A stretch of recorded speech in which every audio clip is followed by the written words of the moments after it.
ნამდვილად გააქტიურდა უკრაინული მხარე საქართველოსთან კომუნიკაციაში. დღესაც შედგა ჩემი სატელეფონო საუბარი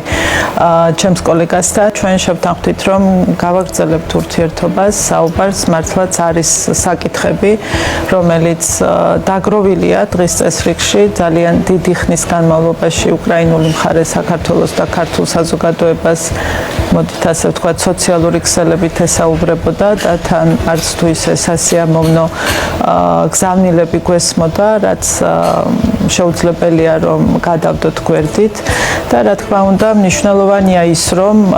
ერთი რომ ინიციატივა მოდის უკრაინული მხარისგან რომ დავსხდეთ და ვისაუბროთ